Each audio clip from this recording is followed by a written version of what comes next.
Since his arrest in 2015, following an impasse between the Islamic Movement of Nigeria and the Nigerian army, the legal team of Sheikh Ibrahim El Zakzaky have constantly called for his release to go seek treatment.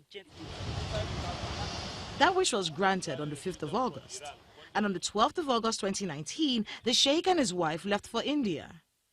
2 days after their arrival, the permanent secretary in the Ministry of Information and Culture, Mrs. Grace Gekpe, released a statement apologizing to the Indian government for what she described as his unruly behavior.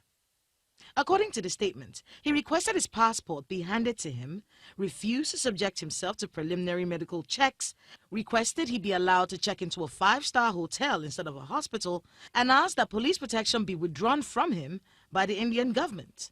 She went on to ask Nigerians to ignore the claims by the group that he's been held in circumstances worse than he was in Nigeria.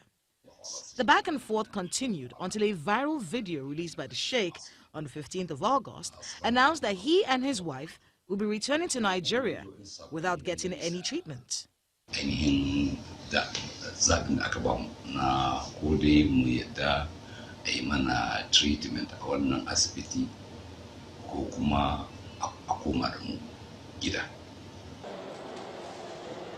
After a long wait, amid heavy security, the Ethiopian air flight ET911 landed at the Nnamdi Azikiwe International Airport at 12 noon. However, the Sheikh and his wife were whisked away by security operatives with no word to the waiting press. The spokesperson of the group released a statement after his arrival, accusing the Nigerian government of denying him access to doctors he was familiar with. The statement condemns the way he was taken away without being allowed to talk to the press, urging the agency holding him hostage to declare his whereabouts to the public. In response, the permanent secretary in the Ministry of Information has released yet another press statement, saying the Sheikh was repatriated for his misconduct.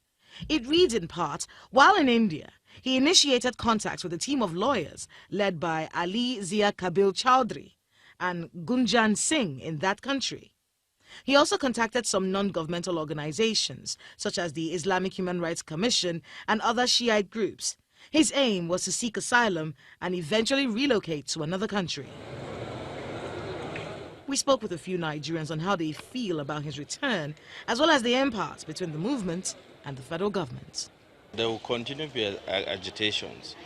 What is important is how do we engage, how do we agitate, do we follow the laid-down procedure. Government actually have to sit down with them and see how this entire situation have to be resolved so that we wouldn't have a second terrorist group. The question on the lips of a lot of Nigerians at this very moment has to be, what next for the leader of the Islamic movement in Nigeria? Is he going to seek treatment in Nigeria? Is he going to some other country to seek treatment? What will be the next move as regards the health of him and his wife? A bigger issue also has to do with the problem between the Nigerian government and the Islamic movement of Nigeria. Will there ever be a solution to this problem?